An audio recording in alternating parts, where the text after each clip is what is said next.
I want you to join us in welcoming the world's greatest DJ. His name is Till Mix. Ooh yeah, we partying with ghosts, ghosts, ghosts, ghosts. They're the sexiest. Ooh yeah, partying with ghosts, ghosts, ghosts, ghosts. Till Mix. Ooh yeah, we partying with ghosts, ghosts, ghosts, ghosts. They're the sexiest. Ooh yeah, we partying with ghosts, ghosts, ghosts, ghosts. Till Mix.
They're the sexiest.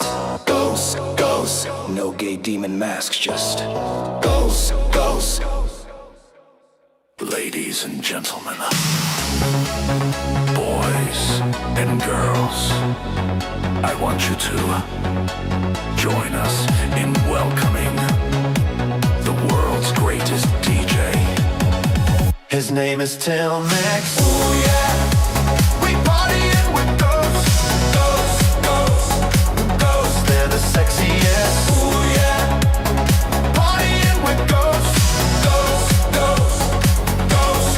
Till Mix. Ooh yeah, we partying with ghosts, ghosts, ghosts, ghosts. They're the sexiest. Ooh yeah, we partying with ghosts, ghosts, ghosts, ghosts. Till Mix.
the sexiest. Ghosts, ghosts, no gay demon masks, just ghosts, ghosts. Ladies and gentlemen, boys and girls, I want you to join us in welcoming the world's greatest DJ. His name is Till Max. Ooh yeah, we partying with ghosts, ghosts, ghosts, ghosts. They're the sexiest. Ooh yeah, partying with ghosts, ghosts, ghosts, ghosts.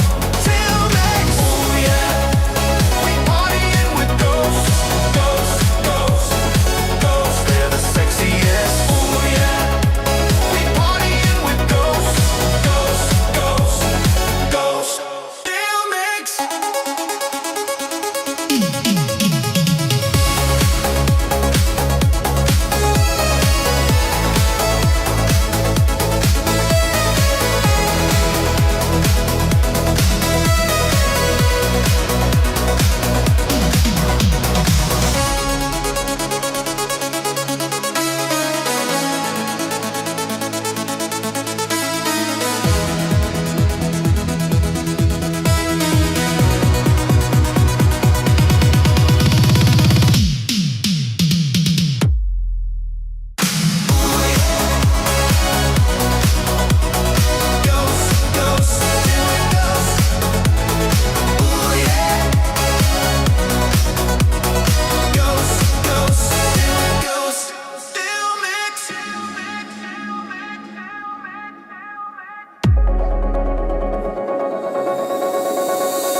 They're the sexiest.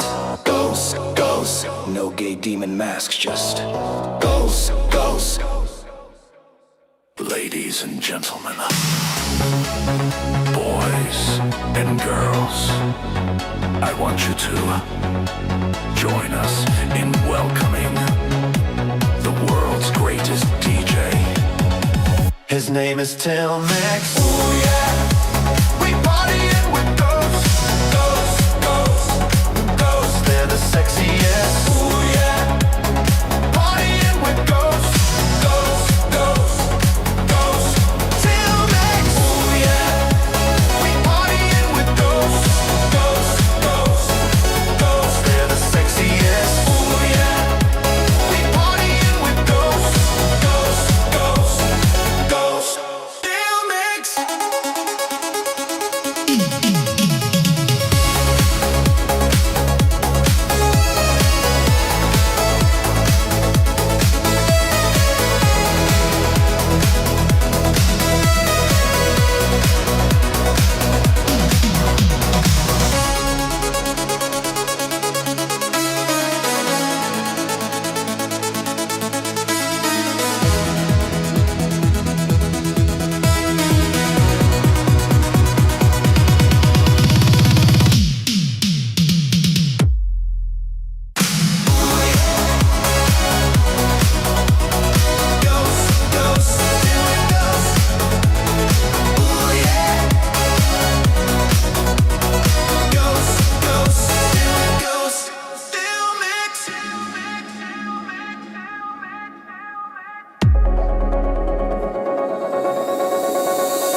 sexiest.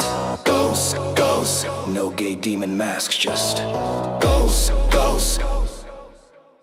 Ladies and gentlemen, boys and girls, I want... Oh shit, what's everybody up to? What's everybody going on? How's everybody's Saturday going? Is everybody having a good time?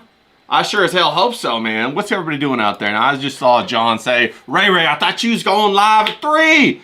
I said, hey, man, I got a little chit-chat with the people. You know, I go live, I guess, 2 your time, and then we bring in all the boys at 3. So we're going to have all the guys come in. What's going on, everybody? Is everybody pumped up out there? Look at that. I got my hat on. I got my earphones on. I'm ready to go, boy. I'm ready to go. I'm all excited, man. Everybody having that turkey hangover? Is everybody getting that turkey hangover going? I know I am. I had a whole bunch of that. Well, I had chicken. I had a whole bunch of that chicken, and I had that pizza, and I had a whole bunch more chicken last night. And, oh, man, I'm just... Oh, what's everybody doing today? Everybody, did y'all get out for that Black Friday business going on? I heard that was a bunch of a scam this year. That they were like, they weren't really giving discounts or anything or sales, but they were more like, they boosted the price, and it was the same price, and they made it look like they marked it down, and they didn't mark it down. Did you guys see any of that shit out there? I don't know, man. I used to be all hyped for the Black Friday because there used to be really good deals, but now not so much. You know what I mean? Not so much, not at all. And so I try to avoid crowds, boy. I tell you what. All right, let's check out who we got here in the chat.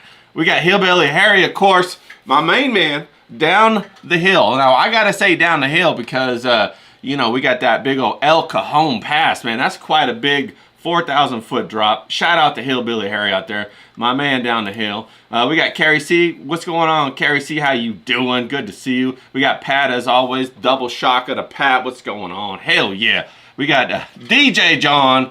He knows I'm definitely a scam now. I'm scamming motherfuckers. DJ John, what's going on? Always great to see you, bro. We got James grabbing. Hey, bro. We got the bruvs in the house. Let's fucking go. We're going to bring the guys on here in a little bit. I'm just going to chit-chat and kind of do, I don't know, I was trying to figure out, like, you know, these Saturday streams. I love the Saturday streams because I love touching base with everybody. And I love just kind of wrapping up the week and everything and being all excited. You know what I mean? I love to be excited, as you guys know. I think it's a choice. I love to be excited. So I look at these Saturday streams kind of like a weekly wrap-up. But then I was thinking, you know, it could also be a little bit of a business meeting. You guys are a part of my business. Let's go. Let's fucking go. So, you know, I was thinking about that too. Plus a little bit of excitement. You know what I mean? We got to be excited about shit. Let's go. I just finished up my last 30-day challenge. That was get out and touch grass. You know what I'm saying? And then we got out there. We were painting outdoors. We were figuring out how to paint outdoors. And it's a French term called painting in plein air. Okay, now all the great artists used to do this kind of thing, man. You know, they used to go outside and paint from nature all the time. Somewhere along the line, motherfuckers forgot how to do that. You know, they stayed inside. They want the air conditioning. They think they can, you know, get a little squabble on their tablet or whatnot. But, you know, as you get better and better, you realize you got to get your ass outside. You know, you got to, if you want to know color theory, you got to get your ass outside, get some of that real deal magic, you know, put it in there. Do a little Edgar Payne. For those of you who don't know, Edgar Payne was one of the greatest American landscape painters. And he painted tremendous landscapes. He even took his whole family with him, man. He had like a little girl, I think, and he took his wife, and they went on top of it. He's famous for painting mountains. Painted a ton of mountains and desert, you know, fantastic landscapes. And he'd take his whole family in like a Model T. This was back in the day, people. In a Model T up on top of a mountain, and his wife it would be like a camp. And she'd be like, you know, doing the old cowboy thing. She'd be like warming up the biscuits and the coffee. He'd be sitting there with the, you know, cigarette or whatever in his mouth, painting away right there, painting the mountain. And he would do large studies. You know how I've been doing these little tiny fellas, you know, because I try to keep my time around an hour. You know what I'm saying? I do these little tiny, it's 4x6 right here, people. So he'd be doing, but he'd be doing large ones, right? And so, you know, the trick with painting outdoors, if you're going to paint large paintings, you know, the sun moves quite quickly. So you got to chase that. Either that or you got to come back the same time the next day. And you can imagine what kind of issues they're going to be. But he would do super big studies, and he would take those studies home after he's out and about for a while. He'd take his stuff home, and then he would paint super large landscapes. And, I used to go down to the Autry down in Burbank area, at the Autry, Gene Autry Art Museum, Cowboy Museum. And I love that place. I go down to the Autry, and there was a whole bunch of Edgar paintings, or they came through there. And I think they have a couple that are housed there. But they're beautiful paintings, man. And they just vibrate. They vibrate off the canvas, and they're so big. They just swallow you up, and you feel like you're almost standing right there in front of that mountain or whatever it is. So that's what you want to be like. That's what you want to get, when you're trying to do landscape painting or you're trying to make something. You want to make it like so it stirs the soul. You know what I mean? You want to be excited like that. So that's what we did these last 30 days. We got outdoors. We did some watercolor painting, and we painted the landscape. Now, I'll be doing that again, but I'll do oil painting next time. And maybe we'll do bigger or whatever. But I kind of had the good idea. I wanted to do them because I wanted to do the watercolors so I could, do a little Christmas cards. And so here they all right here. Got all these bad boys right here. I'm going to send out as Christmas cards to everybody. I got a whole bunch more. And if you want to be at that top of the list, make sure you send me a DM and whatnot. I'll make sure to get you one. But I got some other ones, over there somewhere. And the reason I wanted to do watercolor, believe it or not, is because then I could send it with only using a stamp. Now, how genius is that, right? So if I did oil painting, they'd at least be like $3 or $4. So if I send out say I send out 100 of them, that's $400. If I keep it a stamp, I send out 100 stamps. What is that? $52 or something like that. How much is a stamp? Like 52 cents. Except for all those people across the pond in Europe, man, and then it's $1.65. But I can handle that. I could do that. I got I got my ways to make a little extra scratch on the side, make that happen. So I'm excited. I'm really excited to send those out. I love to send out Christmas stuff, but I try to minimize the cost. I remember one year I was sending out candy. I made fudge and almond roca and all that stuff. And I sent it out to a bunch of my friends. But it ended up costing like $8 a pop. And I was like, holy shit, $8 a pop? What are you talking about? I was like, damn, I should have just ordered that shit online. But I sat there, I made that stuff. It takes me like, an hour to make that fudge or whatever. Almond roca is a longer process. And then, I made nougat and all that stuff. I was like, oh man, and then it ended up costing me like $8 a pop. And I was sending out like, I don't know, like, 40, 50 of them to my friends or whatever. And I was like, damn. So, when I'm thinking about this, internet thing, it's got to be scalable. Whatever I'm going to put in the mail, it has to be scalable, and the shipping has to be small. So I think about that shit all the time. And yeah, Carrie C says she's still crying over the $84 she spent to send out gifts that never got to everybody she sent them to. That happens too, man. I've sent out stuff and it don't get there, and then you don't know what happened. You don't know if the person got the gift and just didn't say nothing, and you don't want to say, hey, did you get my gift? I sent you. And, so you feel bad. But then at the same time, you want to be like, hey, did you ever get that? Because maybe it got lost and I'll send you another one. But that kind of stuff happens. So you kind of get sad about that. Yeah, Hillbilly Harry's talking about Edgar Payne back when men were men and women were the women. That's so true. And I remember that makes me think of Michael Savage when he used to say back when he said some funny things back when the men wore the lace or something. I don't know, but he was basically saying that men are girls now. Carrie sent me some paint. I appreciate that, Carrie. Thanks. But that's how we do it around here. So we got a new 30-day challenge going to be coming up pretty soon on Monday. Monday's going to be day 0. We're going to do fashion drawing, okay? Now, I know a lot of people are going to be like, oh my God, fashion drawing. That sounds a little bit, like you got sugar in the tank or whatever. What the hell is that all about? I'm like, no. Fashion is just like everything else. There's a rhyme, there's a reason. It gets exciting when you put these different these things together and you put it down on the paper. And every time you paint somebody or draw somebody, you're doing fashion painting anyway, or fashion drawing anyway. So why not just kind of think about that, focus on it and design it. We can't let all these retards have all the fun. We got to take some of it back for ourselves. We got to make the women look good, make the men look good. So we're going to be doing that. I'm probably going to be using my markers, which I'm excited about. And so I'm going to need to get a new song together for that. Gonna have to figure that one out. Gonna have to get a new intro. I'll put that together, no problem. We'll get that taken care of, and we'll get that all put together. And so that's going to be my next 30-day challenge. Going to start on Monday, day 0. You guys come along for the ride. Watch it, draw it, do whatever you want. Don't watch it, don't draw it, do whatever you want. So it's just out there to have fun, help people try to, focus back on creativity, And of course, it's just kind of trying to be a primer so that people can find the creativity in their life, whatever they're excited about. Maybe they're a florist. Maybe they love needlepoint. Maybe they're an underwater ballerina, dancer, swimmer person. I don't know. But, you go ahead and decide to take the chance on yourself, and you believe in yourself. And you say, you know what, I'd like to nurture this little bit of excitement that I have around this creativity of, like I said, maybe you're a gardener. Maybe you maybe you're a whittler, you like to do woodworking or something, or maybe you like to fidget with mechanical things like engines, and you're making yourself a little mini bike, or you like to restore stuff, or I was watching Gundam earlier. It's a Gundam. I like that guy. He's funny. He's got that little white dog, Fluffy, and he loves that Gundam shit, putting together all those models like Warhammer, like 40,000 or whatever it is. And so he was talking all about putting those together and painting those. And, that's another thing for people to get excited about. And it's not really my thing, but I encourage people to get excited about that, to lose themselves into it, and to get excited about it. You can control and build off that excitement and that creativity, and it's going to overflow from that little area into other parts of your life, and it's going to change you. Whatever you practice, you become. I firmly believe that 100%. And I know, everybody talks about it, but it really is an alchemical process. I don't even know if, I guess the people who were the alchemists, watched this thing happen, and then they named it, and then they claimed it as their own or whatever. But there's nothing new under the sun, right, people? You all know that. Nothing new under the sun. Everything is as it has always been, as it has been designed, and for the intent that it has to be done. So we'll check back in here with you guys in the chat real quick to see how everybody's doing. Hillbilly Harry says he never trusts the UPS to deliver anything, and he's surprised when he gets there.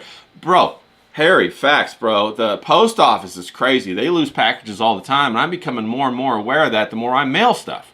Like I think I did the last sticker pack. I sent out about, I think about 150 plus sticker packs to people. And, people got them like 4 months later and stuff. And I'm like, what the hell? Some people got them the next day. Some people, it took them 4 months. And, some people that were in California, it took them like 4 months still. Some people who were like, whatever. So I was like, damn, I don't know the rhyme or reason of that. Carrie says she's not a big fan of the government. Who is? Just the government, right?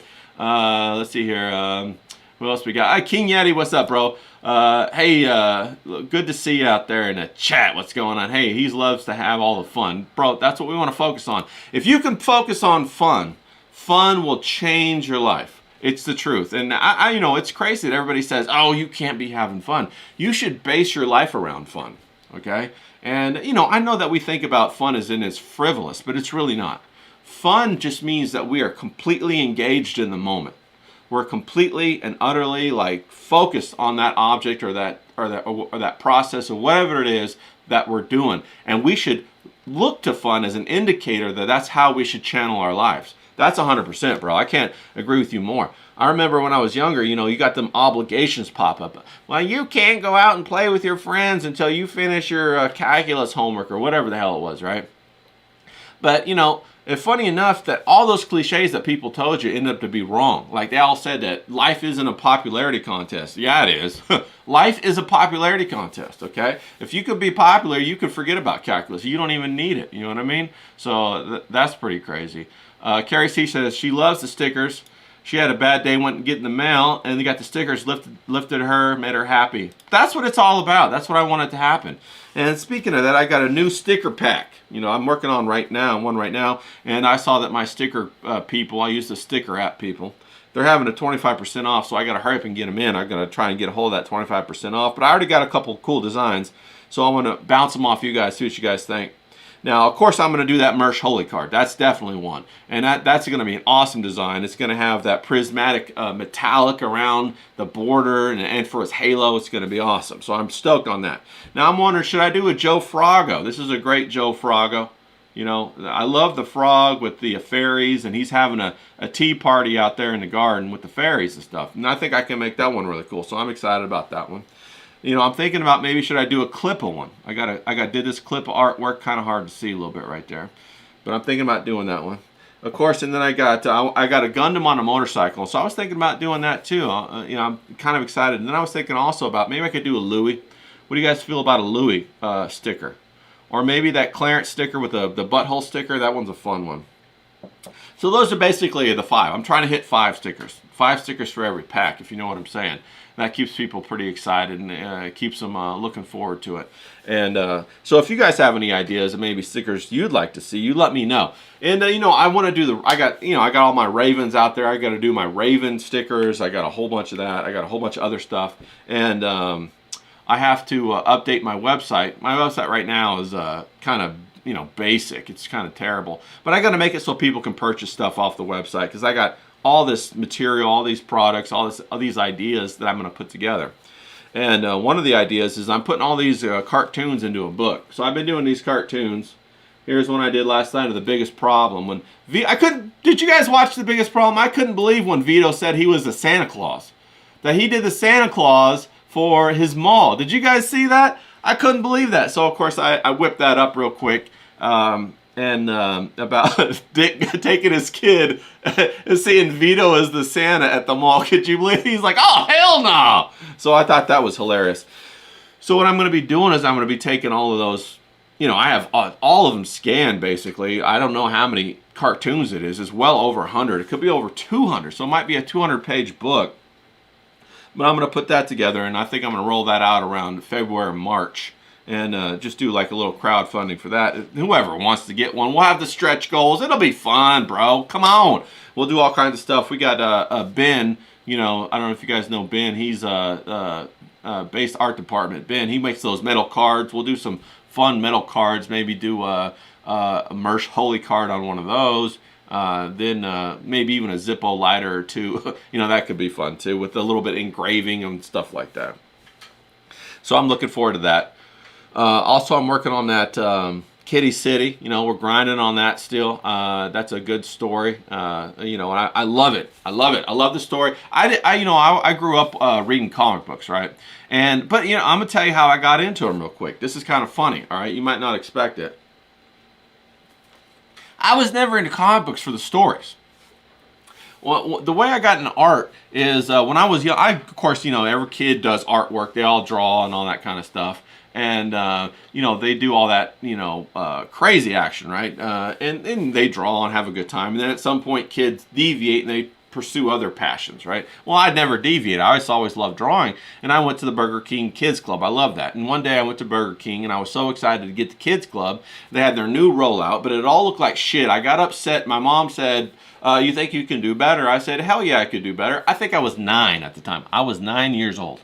And so the next day, my mom came home with a sketchbook and some pencils and some colored pencils and whatnot from, I forget where it was. It could have been the Wishing Well, or maybe it was Michael's, or one of them art stores or something like that. Hobby, I don't think, was Hobby Lobby around? Yeah, I think it was back. Maybe it was that.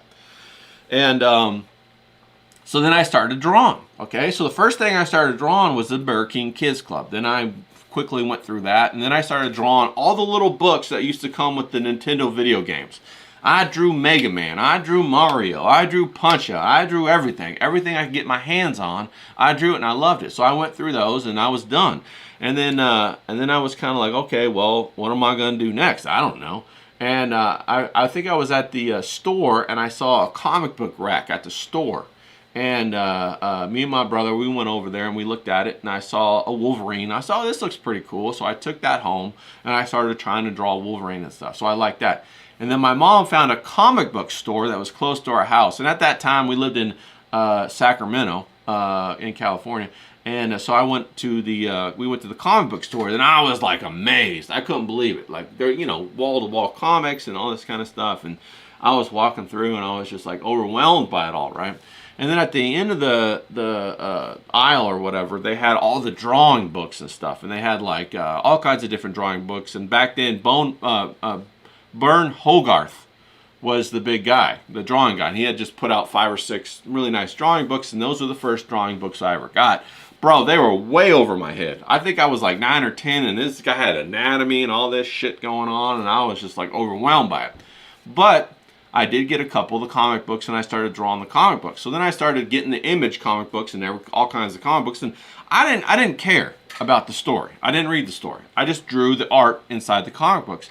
I draw Ripclaw. He's one of my favorite guys from Cyberforce. I did this big, huge, I got a piece of paper and unrolled it on the kitchen table, and I did this huge drawing of Ripclaw, and of course I drew Wolverine. I drew all kinds of people, Sabretooth, and all the guys, Cyclops, and I had a good time doing it.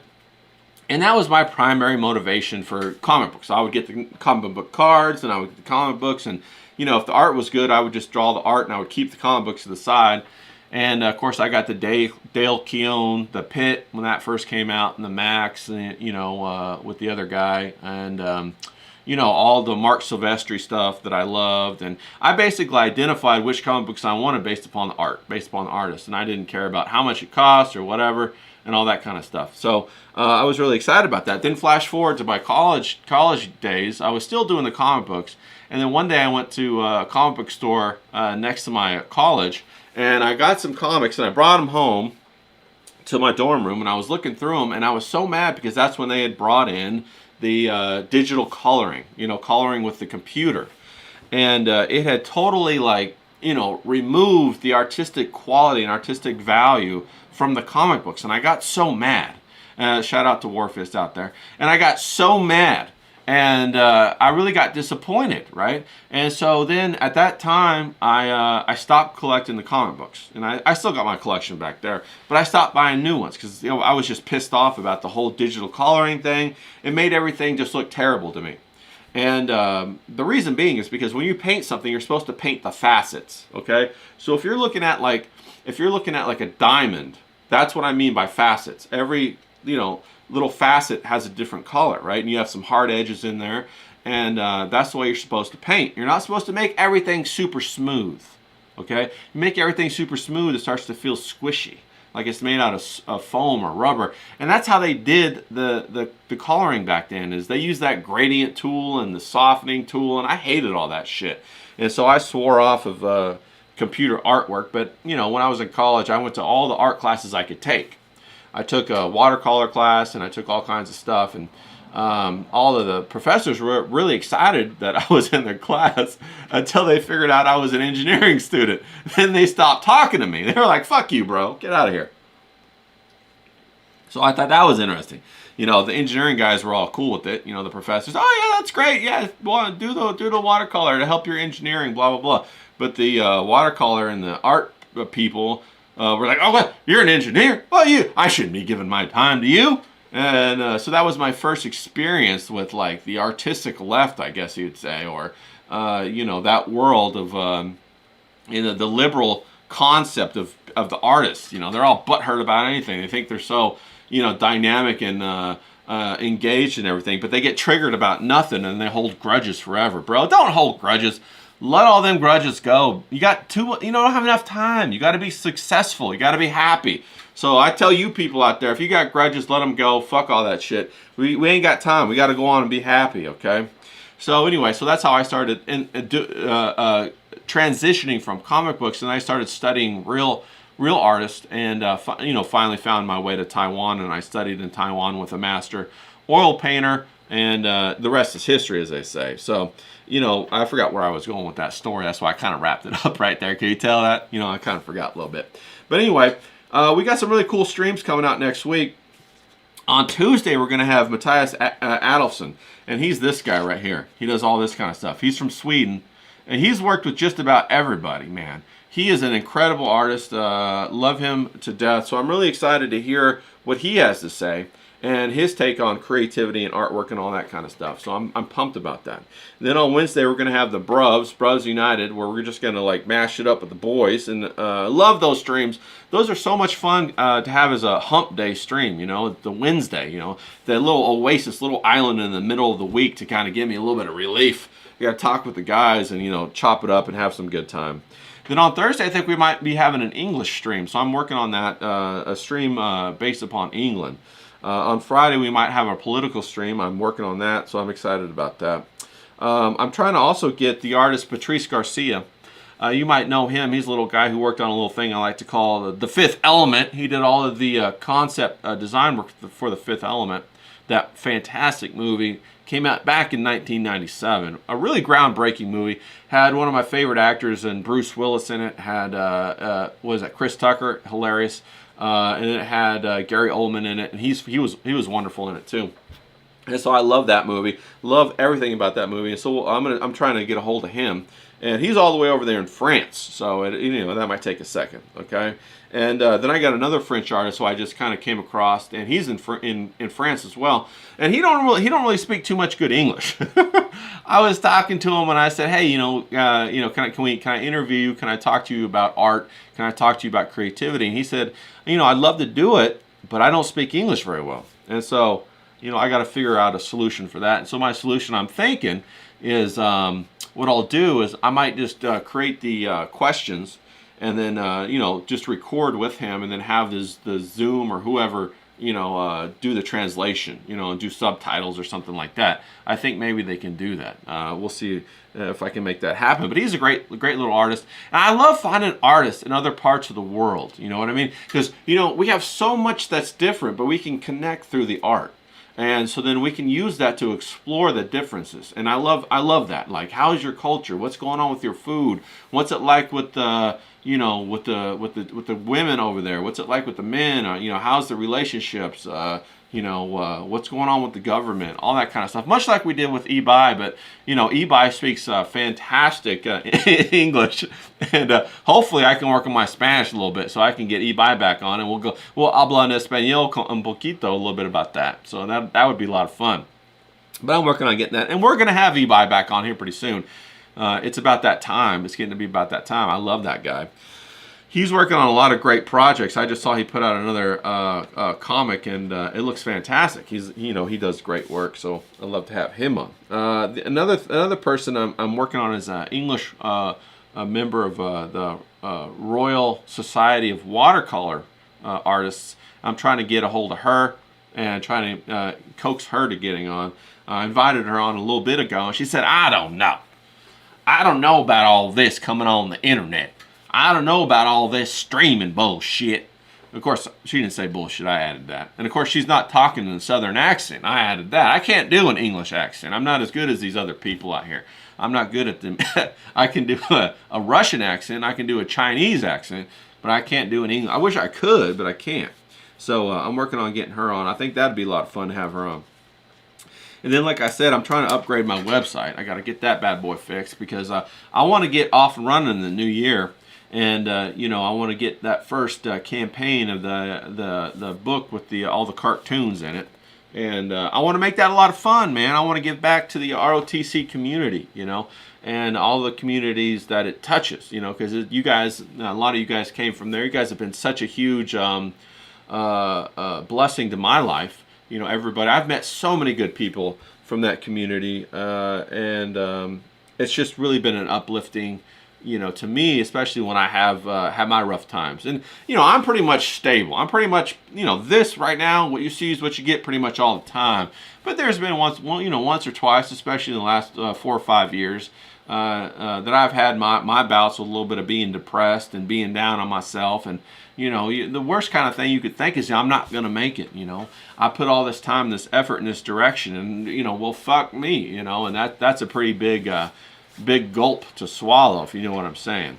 And so they've been there at the times for me when I was down and out, and made me laugh. Mercia's made me laugh. Royce's made me laugh. Virgie's made me laugh. Pessy's made me laugh. Frozen. And so I love to give back to the community. And of course, I met a ton of great people through that community. I didn't expect it. I didn't really know what the internet was before 2020. I mean, I knew, come on now, I was an engineer. I knew what the internet was. I just didn't know the social dynamic about it. I thought back in back when I was doing it, the whole dating online and all that shit was bullshit for nerds, for people who couldn't go to the bar and meet somebody. But, over the past 10 years, it's really transitioned to the bars are going away. And now they're trying to make all these online communities. And so, you know, the galleries all closed up. You know, that's what really sent me for a loop in 2020. All the galleries closed up. Get rid of all your money. You're done, right? And so you got to figure out a new way. And so that's what I'm kind of trying to do, is figure out a new way. So then I came to the internet. Started watching all YouTube, because I remember I first started watching YouTube back maybe in 2008, 2009, 2010 or something like that. And it was a bunch of weird people. You know, it was very creative, but it just wasn't my speed. You know, it was a bunch of people doing these videos that, you know, they were cute and all, but I just didn't get them. It didn't excite me, right? And so you know, but it's made quite a transition. And of course, they got other things like TikTok and Kick and all that kind of stuff that are basically competing for the same thing. But I'm not really, you know, I could be a short form kind of guy, but I'm not really a short form kind of guy. You know, artwork is not short form. I'm not interested into stupid conversations where, you know, it's just about, I don't know. I like the deeper conversations, I guess. I like to talk about things that are important, that have a larger attention span and make people think a little bit. And I like it when people make me think a little bit. You know what I mean? I like it when people say some things and I'm like, you know, I never thought about that. Like, I was listening to Charles Carroll the other day, and he's that guy who was on with Sam Hyde and Nick Roquefort, and I like those guys. Those guys are great. And he was saying some stuff, and I was like, oh, that's interesting. That's interesting. You know, then I'm listening to the Professor Zhang on that predictive history, the Chinese guy, and he says some things. I'm like, oh, that's pretty good. That's pretty good. That's pretty good. And then I'm listening to, you know, different people, Professor Hamamoto or different people. I'm like, oh, that's good. That's good. You know, of course, not everything they say is going to be good. You got to take in the good stuff and kick out the bad stuff. But I like to expand my thoughts and try to get a clearer picture of how the world works and how I can move through the world, you know, to make my life better, be happy, or, you know, transmit that to you guys and make your lives better. Maybe bring you guys a couple of nuggets, you know. So I'm working on that. Needless to say, I'm working on getting that English watercolors. Then I got a couple of other people I'm trying to get on too that aren't artists, that are just fun people and have done some cool stuff in their life. And so I'm working on that, getting that together too. But, you know, I'm just trying to play it by ear, get it all going. I'm also working on some stream upgrades, okay? Now, I got to figure out, I was talking to some people, Professor Grass and John and some other people, and apparently you're not supposed to stream on only one monitor because it's a fucking pain in the ass. And I can relate to that because I've tried to play videos and you guys have seen me, and I just messed it up and didn't get the audio right or something like that. And it's because I got like 5 or 6 of these screens on my monitor and I got to juggle them or whatever. And so, you know, sometimes that works and sometimes it doesn't. But I'm going to get a new monitor. I'm going to go out to Costco or whatever. Avoid the crowd, Black Friday, make that happen. Get a couple sound effects, figure out how to make that sound crossover so that, like, for example, like when the intro keeps going and I fade to my scene, the sound carries over and it has a smoother transition. And, you know, I like to play music that's exciting in the beginning so that people stay pumped up, you know, and I want to bring that energy into the stream. You know, right now I'm doing it bareback, people. I got no music behind me, no sound effects, nothing. This is just all me, no makeup, just the ugly pig. So, you know, we're going to go ahead and do those upgrades. Might even get another mic or something like that. So I'm excited about that. You know, I never thought I'd be streaming. Really, it's kind of fun. I never thought I'd be streaming, but I'm having a good time doing it. I'm having a good time meeting everybody. We had a really good stream yesterday with CK and James, and that was a lot of fun. Now, I got to edit a few things out of that stream, and that's why it's down right now. I put it on private so I didn't get any YouTube violations, the YouTube police coming after me. But I got to edit out 2 or 3 things out of that, and then I'll put it back up. No problem. I didn't know this. This is my first time doing it, but it takes a whole day to process that live video in a way that you can go in and edit it. So, you know, that's why it's taking so long. Otherwise, I tried to do it right after that stream, and I went to go do it, and I couldn't do it. So I had to watch a whole bunch of YouTube videos and what the hell's going on? What am I doing wrong? And, you know, I be doing that a lot. I be trying to watch YouTube videos about all kinds of stuff because, you know, hell, I don't know about how to do any of this stuff, but I'm learning. I'm learning. 30-day challenge turned into, you know, when I first started this, it was just a 30-day challenge for me to see if I could do the videos, right, for 30 days. And then, hell, we're still here. What is it? It's already been like, I think 5 or 6 months now. I don't know. And then I just thought I was going to do videos, right? But then started doing these lives. I said, hey, we could talk to some people. We could see what people are going on and get that person-to-person interchange. So we'll have to do that. And now here I am streaming. Who knew? But we're gonna get a whole bunch of other people on here. We're gonna get that, like Warfist says, you gotta have a better workflow. So my workflow right now is too constricted. You know, I got my chat program running, I got my Zoom program running, I got my OBS running, I got, you know, got my eye on the stream, and everything's just peeking out just right right now on my stream. So if somebody said, like, on the fly, hey, put this video up there, I'm like, oh shit, and then, like, you know, I'm not good enough yet. I'm not like a Ryan Harkness or like you know, Adonis Paul or like a Mersh who can just do this stuff, you know, like you know, they're driving a stick and eating and smoking and, you know, drinking their alcohol. You know, well, you don't drink and drive, but you get what I'm saying. I'm not good enough to do all that yet, and so I gotta, like, keep my mind, because then I, like, freak out and I'm like, oh, what are we doing? What are we talking about? Don't drop the ball in the conversation. Keep it going. But I'm gonna get that other monitor. I'm just being transparent. I remember watching ROTC and I would be like, what's Royce clicking on so much? But now I know. And if you didn't know, there's like 5 or 6 programs running at the same time that you got to manage. So that's kind of funny. So we're gonna come back in here to the chat. I'm probably gonna open it up to the guys here in a second. I got a clock up there. That's what I keep looking at, and so I can help keep track of my time. And so we're going to open it up to the guys here in a second. We're coming up on 45 after the hour, so I might open it up to them early because I got through but just about everything I was going to talk about. Of course, we could talk about some philosophical, but it'd be much more fun with the guys in here putting their 2 cents in. So we'll get that going here in just a minute. But let me come on down to the chat, see how everybody's doing. Carrie says she's hoping to score a new computer in an estate sale. That's a good idea. Estate sales are fantastic, man. Now, funny thing I was looking at, I always love to look at, like, you know, the cookware on, like, Black Friday sales. And, like, you know, I got a couple of those nice big-ass iron skillets, and I love them, right? And I got a whole bunch of iron skillets on an estate sale. But also, I had to get that Big Daddy cast iron skillet from Smitty last year, but they had that Black Friday sale, and they gave you a whole bunch of stuff with it, even that little tiny skillet that I got.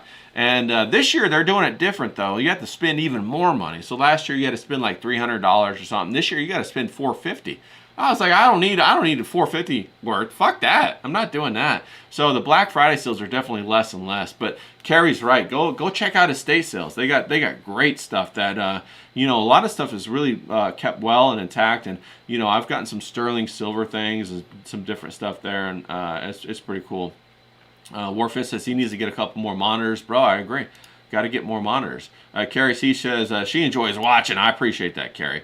I try to keep it fun, and you know, I one of the things I look at, and I see a lot of these patterns, you know, developing, and especially in the streaming world. And you kind of got 2 patterns primarily. A lot of React, you know, type of channels, and you got that's one of the patterns, and then the other pattern is you know, another React channel. So there's like really only one pattern, and like most of the people just do reactionary kind of stuff now. It's kind of funneling down to that, where they just regurgitate.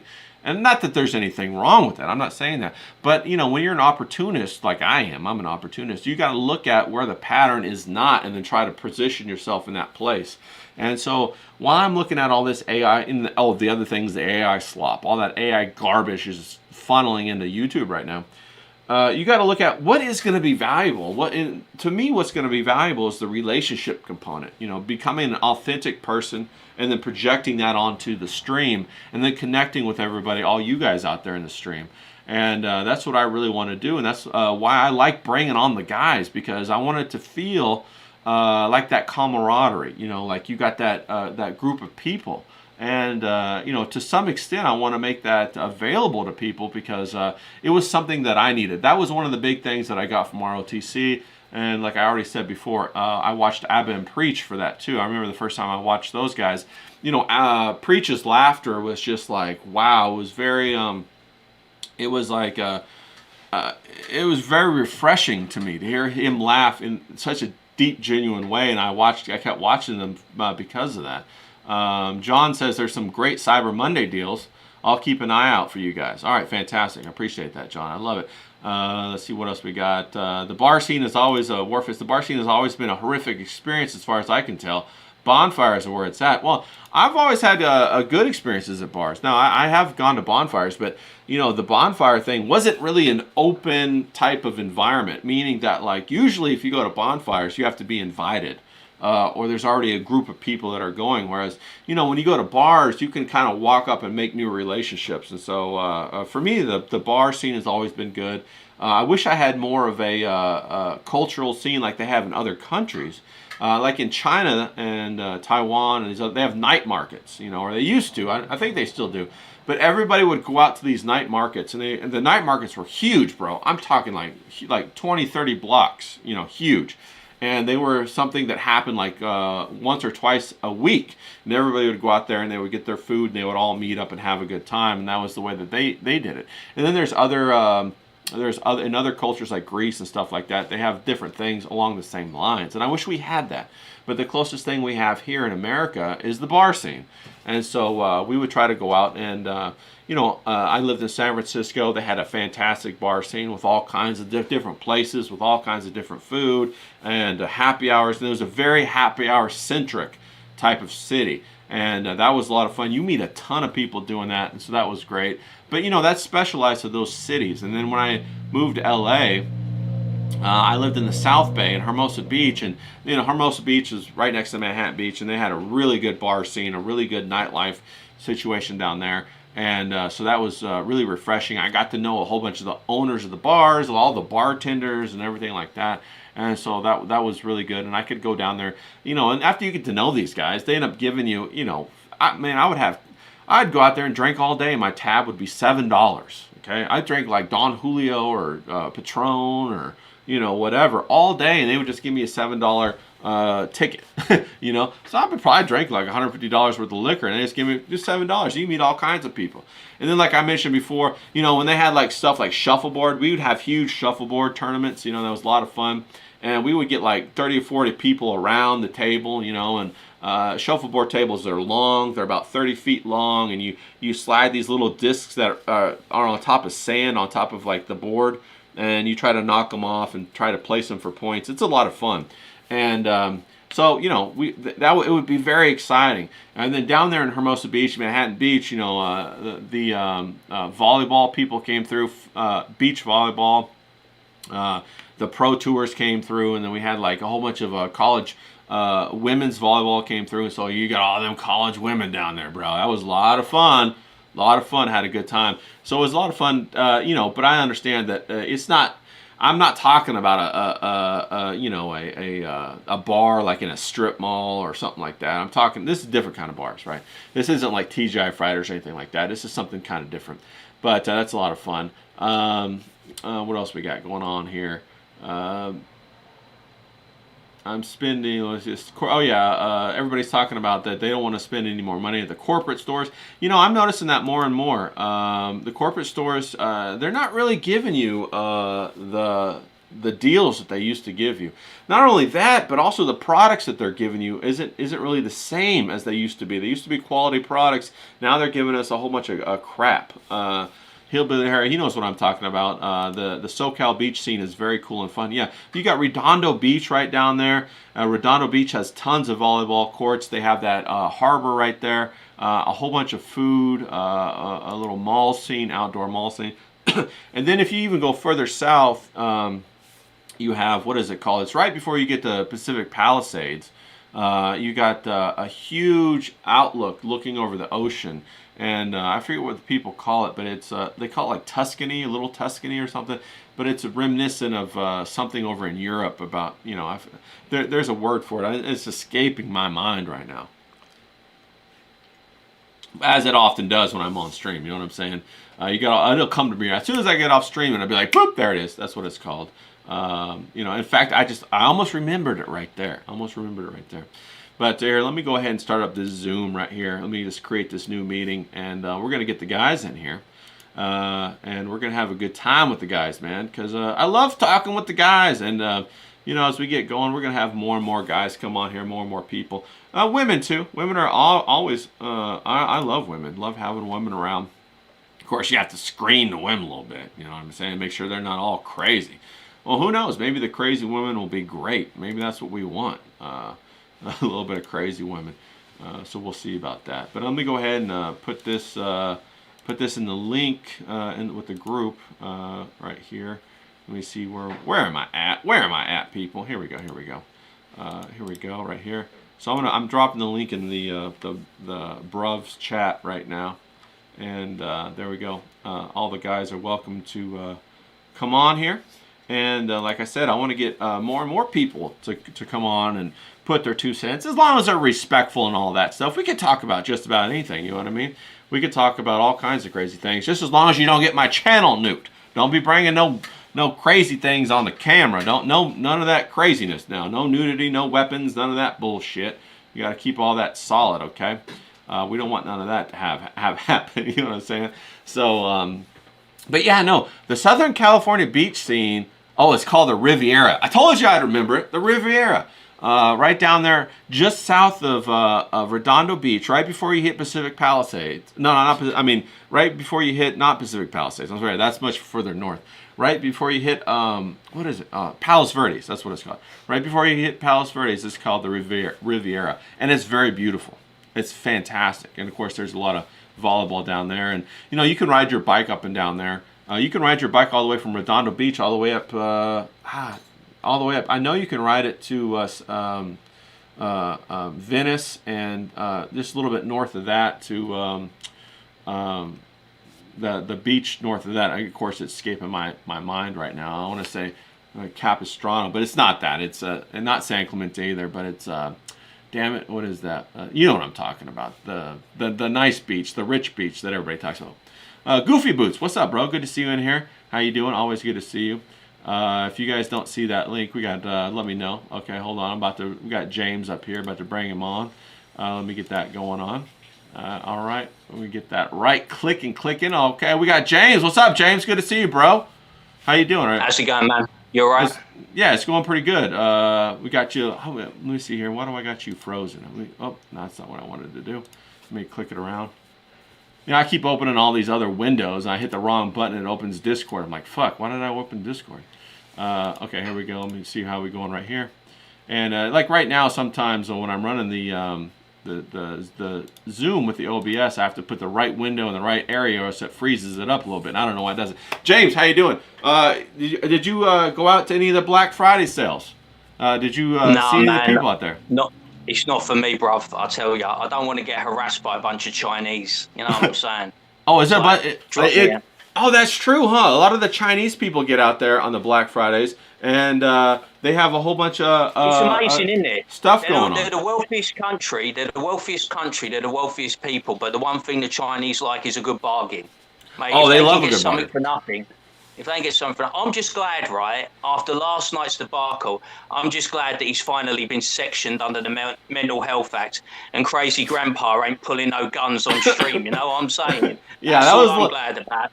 Yeah, that was. He's gone. We're never going to have to worry about him again. He's back in the padded cell. It's all over. It's all over, peeps. He's done.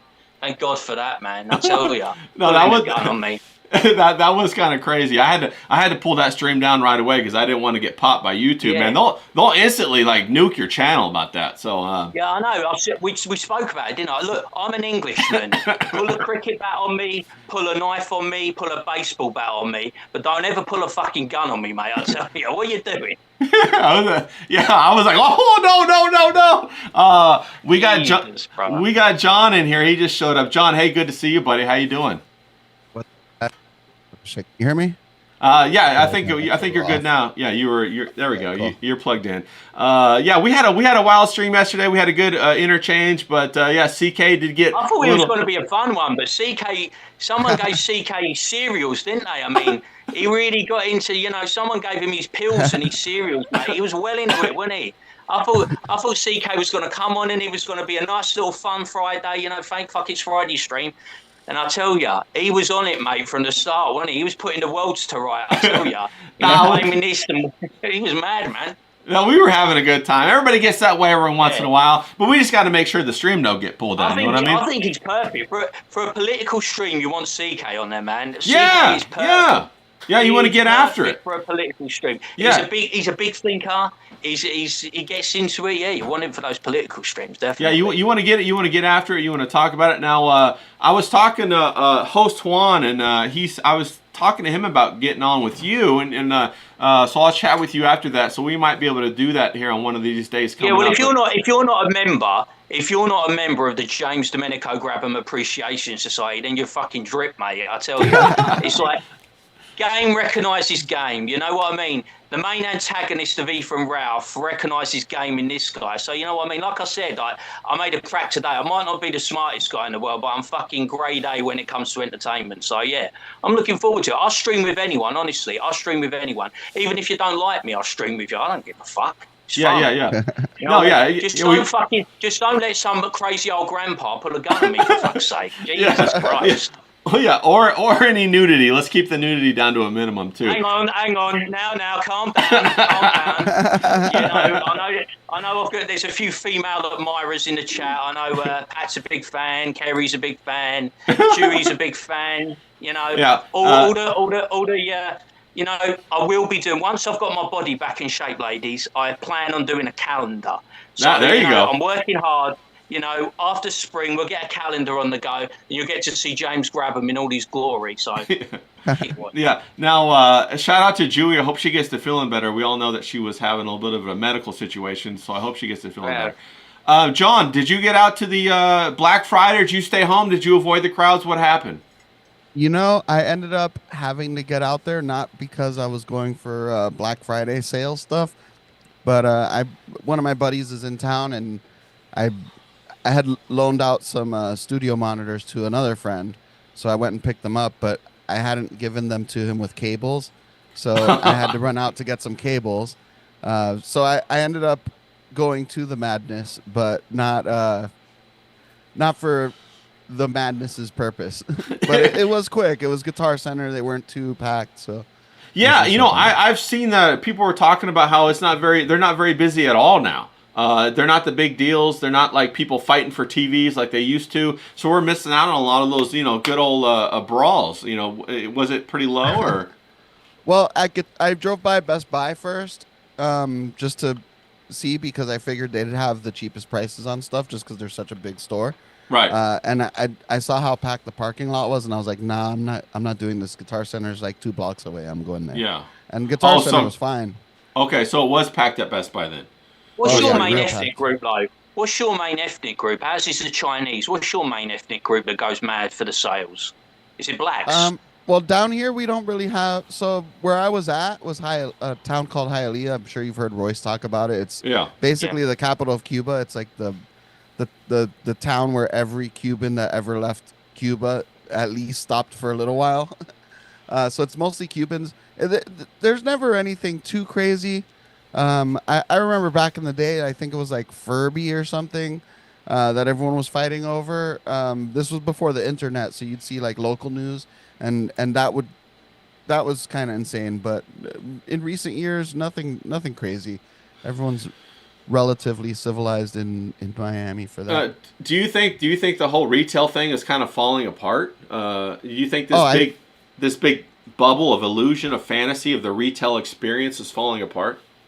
I definitely do. I'm on the opposite end of it, because I prefer to go to a store and put my hands on and play around with what I want to buy before I buy it. But most people nowadays don't want to. You know, we're so involved in internet stuff, like we've been talking about for every episode ever. You know, most people don't even want to leave their house. So it's just like that. Amazon took over, and I think retail is going to be dead pretty much, you know, with the exception of like specialty stores like Guitar Center, where people really want to hear what the speaker sounds, or, you know, stuff like that. I think most retail is going to be dead pretty soon. Now, James, you say there's a lot of Chinese people. I know that the Chinese, I've been to China, I've been to Taiwan, I've been all over Asia. And they do. Chinese people, especially on mainland China, take everything. You can't even leave like toilet paper rolls inside of a bathroom. They'll unroll it, steal it all, and put it in their purse and leave, and so that they can have it. If you leave water bottles out, they'll take all the water bottles. Is that what you're talking about, James? You got a lot of Chinese people like that? Did you have that experience during COVID, like when they did lockdown? Everyone was like taking all the toilet rolls, buying bulk buy. They were bulk buying everything. They were bulk buying water, bulk buying toilet rolls. That's what it's like, right? We got this thing. Remember, I told you I was going to Housham, wasn't I, to get a couple of flash tattoos, right? And the queue, right? Because they don't do this. They only do it once a year. They just do these flat because everything is bespoke. The queue was right around the block, right? Yeah. Because there's a bargain. They were doing tattoos for 20 quid. You know what I mean? It's unheard of. Get a couple of tattoos, 20 quid each, and everyone eyed a bargain, so they wanted to get in on it. I think that's the thing with people. Human nature is everyone eyes a bargain, don't they? They want something for nothing or something for less. So when these sales come, they think they're getting a heavily discounted product, but they're not really, because it was marked up in the first place, wasn't it? It was overpriced in the first place. So what they're getting really is the same thing. I noticed because I was looking at electrical equipment, I was looking at phones and tablets and stuff. The difference between the Black Friday sale and the actual normal RRP price was only about 50 quid. Or what in your country would be about $60, $70. You know what I mean? Yeah. So it was like, it's not really any difference, but people always love a bargain. People eye a bargain. People want to get something for nothing. And it's like, I think sales are a bit desperate, aren't they? They kind of like bring out the tragic nature of us, don't they? So desperate to grab a coffee machine or a monitor. It brings out like, it's kind of like a weird personality trait that we got. Because I remember when I was younger, those big sales weren't a thing. They kind of came along later as I got older. And it's like, man, it's a bit drippy, innit, to like travel all the way to get a fucking like, you can just get it online, like John says. Amazon has literally killed the high street. There's nothing I can't get on Amazon. I think the only thing that I won't buy on Amazon is clothes. Yeah, I won't buy clothes. I won't buy food.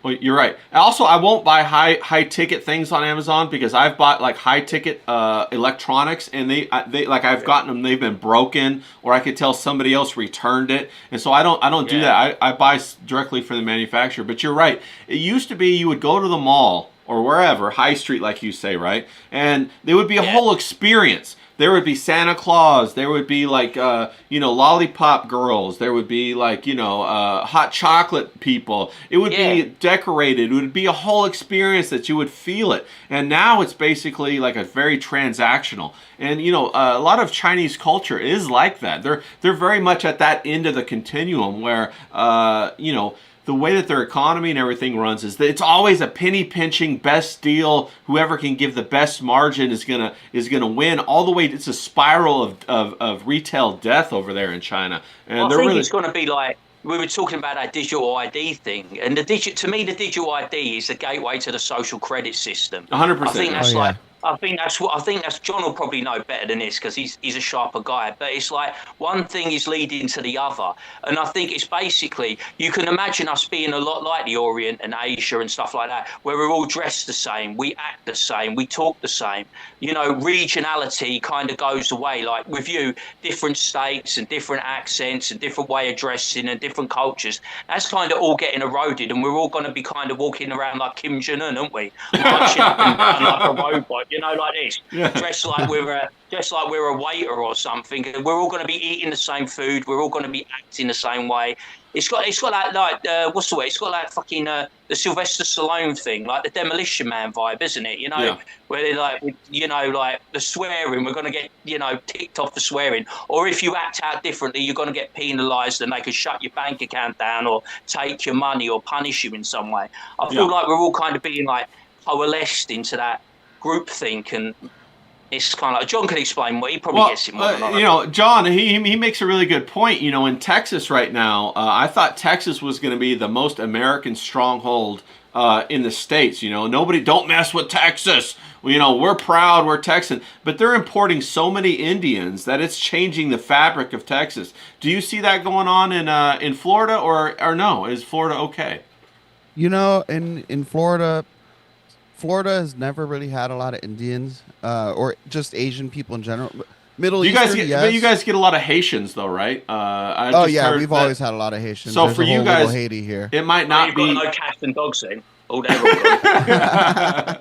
No, there's tons of cats out here. The Haitians that are here mostly have been here for a while, or they have family and they come here to their family that's been here for a while. So it's a little different. I think they kind of have a little more guidance than the ones that got shipped out to. I think it was somewhere in Ohio, Springfield, I think. So it's a little different. They have a little more guidance, I think, here, whereas there they just brought in a bunch of Haitians all at once that had never been in a first world nation. But here we have a lot of we have Middle Easterners, but outside of that, we never really had a lot of Asians. I always joke like the only place you'd ever see a Chinese person was in a Chinese restaurant, and the only place you'd ever see an Indian was like in a Quickie Mart. And now that they're trying to bring more tech jobs and tech industry here, now you see a little bit more Indians, but it's still, we don't really have a lot of them. They don't come here for whatever reason. Thankfully, in my opinion, because we already have way too many immigrants. But That's kind of what I meant. Like, it's kind of like what James was saying was different regions are getting washed with different, cultural influences. Down in Texas, you have like I never thought it would happen this way, but the Indians are becoming a stronghold. Obviously up in Minnesota, you got the Somalis. Out here in California, you could make the argument that it could be Mexican, but Mexicans were always in California. So California is it was Mexico before it was the U.S. So I wouldn't really say that, but we are getting a lot of like Central Americans and Southern Americans. We got people from Paraguay, Uruguay, El Salvador coming up this way. And so I was wondering in Florida, what's it like? You got the Haitians, in Florida, when I was growing up, we had a lot of Cubans. It was mainly there were white people still, like not a lot, but there were still some like in the suburbs. Now the only white people you really see are like either in Broward County a little bit, or like Palm Beach County, or the transplants that have moved to like downtown Miami and all the hot spots that made all our rents go up, like all these COVID transplants. But when I was a kid, the main immigrants were Cubans. We had some Dominicans. We had a good amount of Puerto Ricans, but technically they're not immigrants because they're technically citizens. But we, over time, it's gotten flooded with more. The ratio of Hispanics has changed, whereas before it was like mostly Cubans. It's still mostly Cubans, but it's not like 80, 90% like it was when I was growing up. Now it's probably like 40, 50%. And there's a whole lot of Central and South Americans now. We had a little bit of that back in the day, but now it's like a lot more. Like Nicaraguans are huge here now. We have a lot of Peruvians and Argentinians and Chileans and like basically everything. Even some Brazilians, which is a little weird because that's the one culture in South America that's largely not Spanish. They're Portuguese. And we have a good amount of those now here too. Now, have you guys? Do you know what I'm looking forward to and can't wait to see? What's that? I can't wait to see a bunch of those good old boys in Texas with their big old Stetsons on, walking into an Indian restaurant and ordering a vindaloo. That's what I can't wait to see.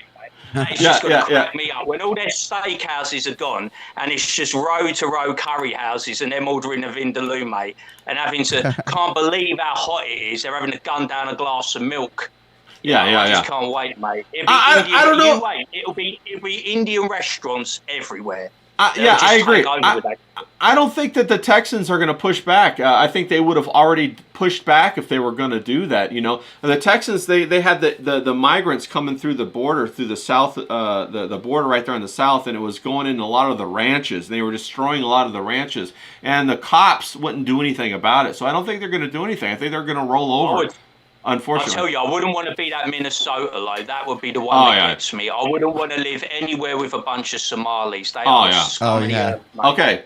Speaking of that, I've been watching this guy. Have you guys watched this guy? He's an African man. He's middle-aged, maybe a little older. He's bald. His name is Zanu. He's got a YouTube channel called the Zanu Project. Have you guys heard about this guy? He's based. He's from Africa, a country in Africa, and he comes around. He's been talking to black people, African Americans, black culture, and telling them the most based shit to their face. He's been telling them like, hey, you guys, we can't run a government the way that the Europeans run a government because that is not how we operate, or think. And he was saying stuff like Nigeria is not a country. Nigeria is a collection of tribes. And he was saying things like, when they were talking about white supremacy, that didn't come from white people. That actually came from black people.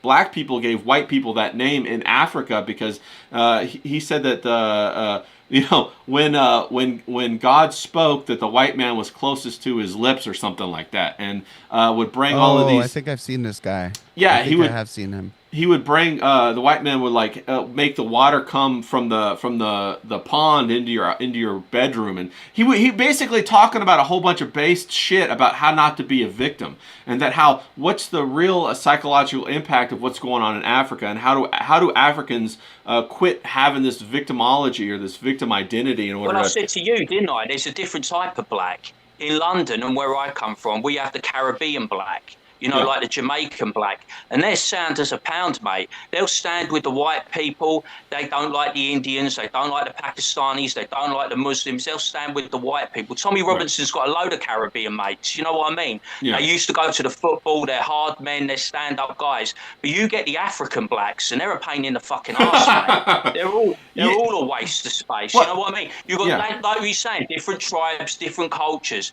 You can't all lump these blacks in at the same thing. I'm telling you, Caribbean blacks are sound. They're fine. The Windrush generation. They're good people. But the African blacks are a complete waste of space. Well, you bring up a really good point, and have you guys heard of there's another channel, it's called Black Pigeon. Have you guys watched him?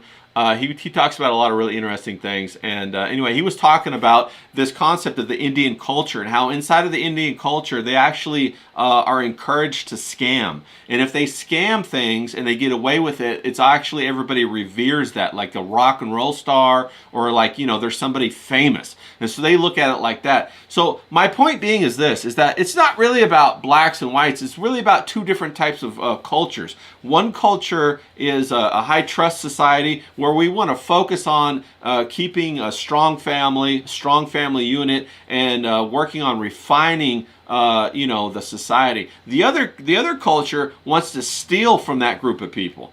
They want to get something for nothing, basically, and they want to try to get fame. So when I look at those two concepts, those are the two different oil and water type of societies. John, what are your thoughts on that?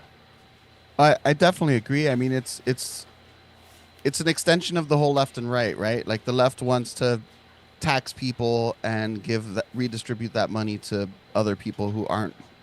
Initially, I understand it started out with good intentions. Like, hey, there's people that need help out there. We want to help people. I get that.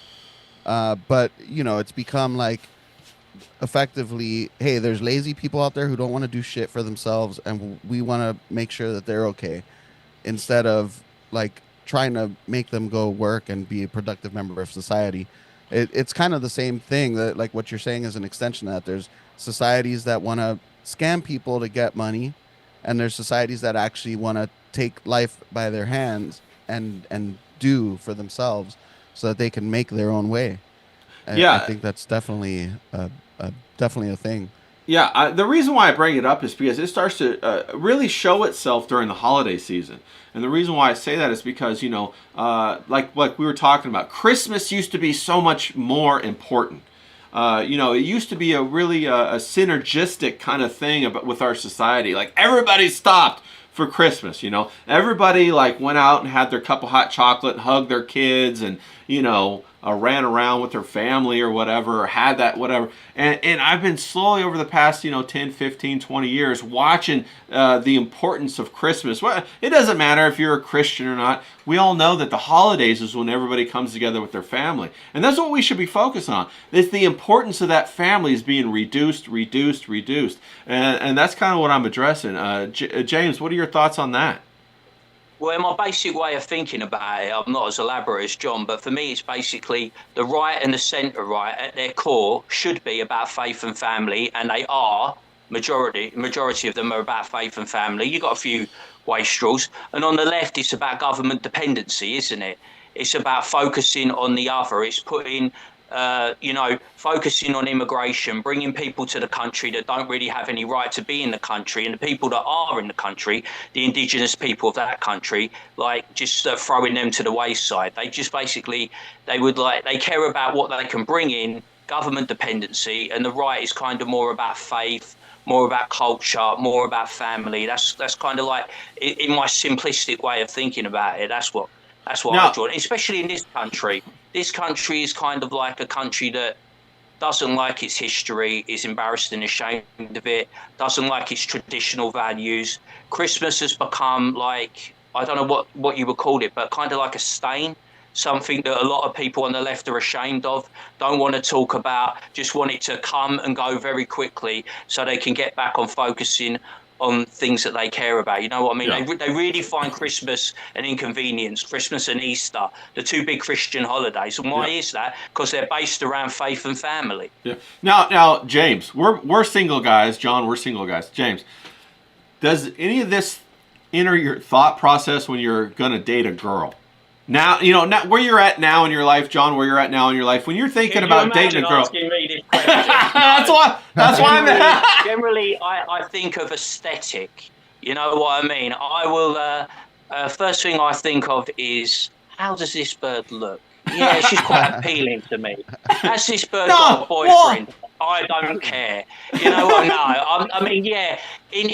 If you're short-term thinking, Of course, you want to like be attracted sexually. Okay, yeah, but no, but obviously, yeah, I get what you're saying. I'm being kind of facetious. Yeah, you want someone that long-term is going to be compatible with you. You don't have to agree on everything, but you have to agree on the important issues. Yeah. Where you stand on wanting a family. Yeah. Where you stand. I think political issues are going to become a crux because the left, I've seen it, when they go there, they will not give an inch. Yeah. They will not give an inch. Yeah, there is no compromise. If they are on the left and you say, I vote Conservative in this country, I vote Republican in your country, it isn't going to work. Yeah. You know, we've literally, dating has now become a political fault line. You can't really date anyone who doesn't agree with you politically. In my experience, it's become the major issue. The first thing they ask you, they don't go, do you own your own house? What car have you got? How much money do you make a year? The first thing they ask you if you're an American, did you vote for Donald Trump? Is that what they're doing? That's the first thing I think when I see it from the outside looking in. That's really the focus of their thing. They can't get over that hump. Yeah. They can't get over that political hump, I think. And it's like that in my country. It's like, if you vote Conservative, mate, you've got no chance with a Liberal bird. You might as well put your tail between your legs and kiss your ass goodbye. It's over, mate. John, how soon do you ask these kind of questions? Do you go on a date? Do you hit the girl right away? Do you fuck her first? When do you... Talk to me, bro. I'm a little more tactical. I'll ask questions that kind of like get to the point without me asking direct questions about a person. A little more covert. Yeah, you kind of, you do that. He's the smart one. I'm the stupid one. Well, look, if we're talking about just dating, going out, having fun, I don't give a fuck what your political beliefs are, right? If we're talking about someone I would want to be with and like possibly have a family with, then that's when those things matter, right? Yeah. So no need to bring up politics directly and like ruin your chances of getting laid, right? So here it is. You got your hand on her boob. You're right ready to slide it in, and you ask her, "Did you vote for Trump? Like, what's going on?"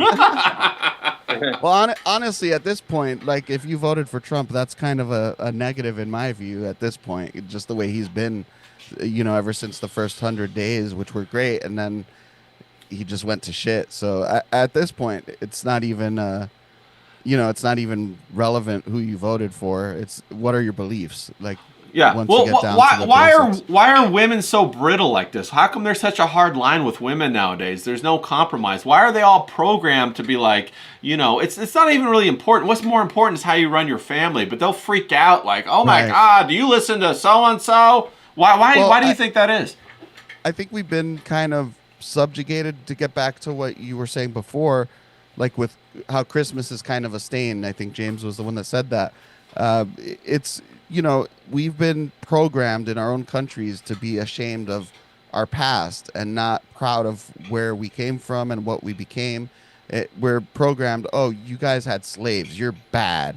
You guys, nuked Japan, you're bad, right? Like, yeah, bad. Every country has done bad things. Every single country on the planet, every tribe has done horrible, horrific. Like, look at the people that the left holds into high esteem are like native cultures, any brown or black people, right?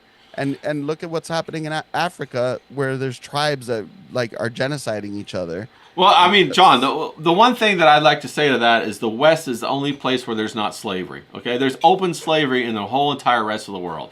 You know what I'm saying? So, I don't even think about what those people are saying if they're going to try to poo-poo me on that. What I want to know though is that, like, why are these women so dug in? Is it social media? Is it because there's a group think on Instagram? They all get the download and they're like, "Oh, I hate you."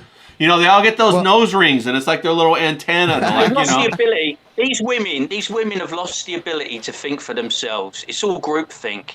I remember, like, when you see, like, back in my parents' day, they didn't give a tuppenny fuck about this. It was basically, oh, I think you're fit, you think I'm fit. They fucked, and then I turned up. Right. That was basically it. My parents have been together ever since. They met in a bar. They met in a club. They met, when you were in the workplace, right? You can't do this now, right? You used to see a bird, you would say the water cooler, we would say the fax machine. You give her a quick slap on the arse, and the next thing you're fucking her in the closet. You know what I mean?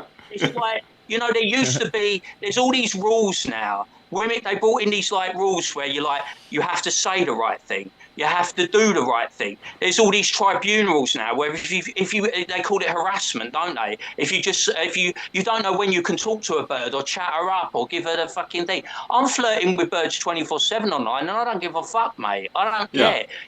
If she tells me to fuck off, she tells me to fuck off. She won't do because I'm fit and handsome. Yeah. But you know what I'm saying? It's like it gets on my nerves, right? That blokes have lost the ability to be blokes. No, that's used to be able to. Like Donald Trump used to say, grab them by the pussy. We used to be able to do that, but you can't do that now. No, you're 100% right. You can't, the masculine part, you can't exhibit. You have to kind of keep it a little buried. John, have you ever had, like, a date that went terribly wrong in this fashion, where, like, maybe she found out that, you were maybe a little more conservative or something like that, and she's like, I'm out of here. You take me home right now, or something like that. Have you ever had a disaster date along those lines or anything like that? Or maybe an encounter, a coffee, or a relationship? Or I've never really been a conservative, right? I'm more of a libertarian kind of guy. And it's not until Trump, probably, where it became that if you were a libertarian, you were probably pretty far to the right by comparison. Yeah. At least not, it wasn't like, yes, you were, because you want low taxes, you want guns, you want all the conservative things. You just don't want the whole, morality policing that the right used to be about. Then Trump came along and got rid of that part at the time. So that was never really an issue for me in the past, because I never fit into either box. My last ex, when we started talking on Facebook dating, funny enough. Okay. And she was like, "Oh, do you want me to give me your Facebook so I can add you?" This was after we had gone on a few dates and stuff, and things were looking good. And I was like, "Okay, but before you add me, I'm gonna let you know right now, I am an internet troll, a Donald Trump right-wing internet troll." And this was like 2020. And she was like kind of not really sure how to respond to that. And it ended up working out. And then it's funny because eventually she actually registered to vote for DeSantis, because I kind of like moved her over further to the right. So she voted for DeSantis for governor. But before that, it was like, I don't know if this is going to work out. She doesn't seem too happy that I'm a Donald Trump supporter. Yeah. No, But 100%. yeah, that's the only Well, time in my life. social media's taken away all the mystery, hasn't it? Really. You know Yeah. what the thing, like when we used to talk about old Hollywood, we never used Yeah. to know anything about these people, did we? Now we Yeah. know everything about everyone. Social Yeah. media has taken the mystery out of anyone. If she wants to find out something about you, she's only have to go and look on my ex timeline, and I'm completely fucked. You know, Yeah, half 100%. the population ain't going to give me the time of day. Right. It's like a fantasy, right? In order to try to entice the women now, you have to project this fantasy. And for men who are really masculine, we don't have time for that. I don't want to project any kind of fantasy. I don't give a fuck. Before we go on, CK's in the chat. CK, the link's in the Bruvs chat. It's open to everybody in there. There's no, it doesn't. Yeah, it doesn't lock it off. Gray cloudy day. What's up, bro? Good to see you in the chat. But James, have you ever had a date that went terribly wrong along these lines, or no? Are you a smooth operator? Badly wrong. Oh, have you? Wrong. Okay, well, lay it on. I've had a I- couple too. Yeah. There was I used to live with my mate in Victoria Mansions in Eastbourne, and he worked at a place called TJ Hughes. It was a department store, and he had this little Spanish bird, right tasty little treacle, but her English wasn't great. You know, she spoke a bit Spaglish, you know, half English, half Spanish, right? So I was like, all right, this is good. She's really fit. I'll ask her out. Her name was Elena. I took her out for a date, right? It was going really well, and I thought, oh, she's really into me, and I'm really into her, and I was like, I think we're onto something here, right? And I was like, well, I'm going to take her up to Beachy Head, which is a known romantic spot. You know what I mean? So you drive up this big cliff, Beachy. You can Google Beachy Head and you'll see it. It's also a suicide spot, by the way, but it's a romantic spot as well. So I drove her up there, right? And like, I tried to put it on her. You know what I mean? Like, give her the old slap and tickle. And it went disastrously wrong. I completely misread the room. She was like not into this at all. She was a good like Catholic girl, and I was mortified. I was mortified that I tried to, you know, put it on her, and it was like, yeah, but it was just one of those things. It was nothing serious. It was just like I tried to give her a little bit of a kiss and a cuddle, and she weren't into it. You know what I mean? Yeah. Sometimes you misread the intentions. You think, oh yeah, this is going to be like a nice romantic evening together, and it turned out to be a bit of a fucking disaster. No, 100%. I've had that happen like so many times. We got CK. He's jumping up in here. Good to see you, CK. Because she was a really nice girl. You know what I mean? I fluffed the lines on the first date. It's something that I would have wanted to continue, like medium to long term. But I just totally misread the situation about the speed with which she wanted to progress things. Well, and it was like, we're going to come back over here. Every time you cannot show any kind of weapon on stream, okay? You can't show weapons on stream. They will strike my channel. They will get rid of it. CK, you got to give me some respect. I let it go the first time, okay? I can't let it go again, bro. I have to edit out. I have to get rid of it. You can't even show a dummy gun on a YouTube terms of service. If you go look it up, you'll see that, okay? I'm sorry. But that's just the way it's going to have to be. We got James and John. You guys are still there. All right. I'm going to bring you guys back in. Hey, everybody. You can't have weapons on stream 100%. There can be no nudity on stream. I know we like to joke around and have that kind of stuff, but if, you know, it's going to impact me, my stream, it's going to get rid of my channel, and I would appreciate it if you would just respect that. I don't think it's too much to ask. I love having you guys on. I love CK. I think you're hilarious. I love all your stories. James, I love you. You know, John, I love you. I love all the guys, all the bruvs, and everybody. You know, but we cannot have any form of weapon on stream. YouTube has a 0% tolerance. They don't tolerate it at all. I can't make it any more clear. I already let you guys know that. You know, I don't know what to do about that. I'm gonna have to go back and I'm gonna have to edit that out. That's a second time I'm gonna have to do that, and I'm kind of pissed off about it because I don't like editing. I don't like taking this risk. You know, it's crazy. Okay. The thing is, you attract it when you start getting bigger. And then someone's got to be in their bonnet, like someone like Ethan Ralph, who's a bit of a snide. He will come off your channel. It's an opportunity for him to just take you off the board. Not because he really gives a fuck, just because he's a petty fuck and he'll do it. You know? That's right. An Ethan Ralph supporter will do it. Someone will bubble you. They will get your channel taken away. And then you're back to fucking square one, aren't you? That's right. They'll go ahead. They'll nuke my entire channel. I mean, bro, I've been grinding for like 6 months trying to get above. I'm at 250 or whatever subs I have or whatever, and But you're looking to get to the point where you can get monetized and start making some money here. So it's like, fuck it, Yeah. That's right. You got to be kind. You got to be serious and on the ball. I say some stupid stuff and make some jokes, but you got to be serious and you got to be on the ball here. Well, yeah, there are certain things that are, that are non-negotiables. Okay, nudity is one of them, and weapons is another one. They're non-negotiables, and I want to make this a platform for other people, for people like James, for people like John, for these other people that I want to bring on here. Like I got this, I got Matthias Adelson. He's going to come on. He's from Sweden. He's a big-time illustrator, people. He's worked for Disney. He's worked for Pixar. He's worked for all these companies, And I'm trying to get Patrice Garcia. He did The Third Element, man. That's like, that's huge. These are big-time people, aren't they? Serious people. Yeah, these are real deal people that have real deal properties behind them, like Disney. Like I said, they have these other properties behind them, and I can't have these kind of issues come up. I'm sorry, I just can't do it. But that kind of took the wind out of my sail a little bit right there. We were talking about lost in translation romances where James made a complete cock up. You know what I mean? And then it was like the end of it. I was like, I'm so sorry. I'll drive you home. You drive them home afterwards. But it's like that was a thing that could have been something. When you have regrets. When you see someone, it could have been something, and you completely misread the situation, and you went from 60 miles an hour to 100 miles an hour when you should have just checked yourself and been a bit more tactful, been a bit more respectful, and showed a bit. But that's the thing, innit? You know what I mean? I thought she was more English than Spanish. Turns out she was more Spanish than English. Yeah, I tell you what, I've had those dates.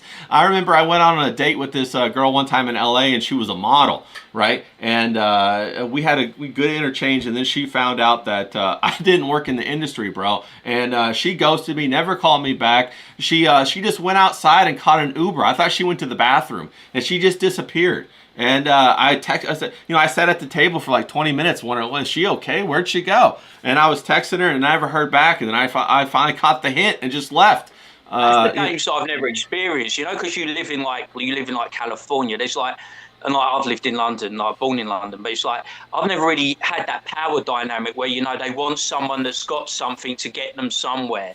That's like a weird, very Hollywood, California dynamic that is just completely alien to someone like me. To me, it's just even if you get slapped down, there's a girl, right? I'm going to take my shot. Worst thing she can say is fuck off. But that power dynamic is crazy.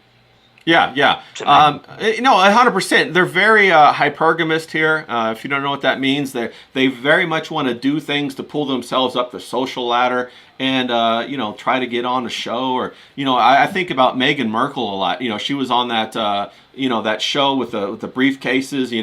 That they open with the money, and then now all of a sudden she was on Suits, and then all of a sudden she's married to Prince Harry, and that's kind of like how her life is like one of those awful Hallmark Christmas movies, isn't it? Where the American girl marries the prince. Yeah. It's totally bizarre. You were talking about it yesterday, weren't it? It was like we're going on about how some things seem to be preordained and they're planned, and they're like a plan that was put into action. It was perfect for Harry, because he's a bit woke, he's a bit left, he's a bit liberal, to marry a mixed race black girl, bring into the royal family, and blow that entire institution up, which is pretty much done. It was preordained to smash the royal family to bits and then move England to eventually become a republic.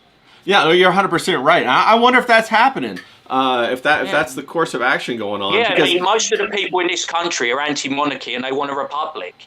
Yeah. They don't like Charles as king. They're not particularly au fait with William becoming king. Really, a lot of the people on the political left love Harry. If they had the choice, they'd have Harry as king with Meghan as queen. Yeah. No, you're 100% right. And the monarchy, they give them the money, Prince Harry and Meghan. So and if they wanted to shut them down, they would tell all of the people not to give them an opportunity. But I remember that Meghan and Harry had a nonprofit in California that they would get a whole bunch of donations from, and their paperwork was wrong. and so that they couldn't accept donations. This was like last year. And what happened was Prince Charles called Gavin Newsom and had him fix their paperwork so that they could have their nonprofit so they could get donations again. And so it makes me wonder, why does the monarchy support them? I have no idea.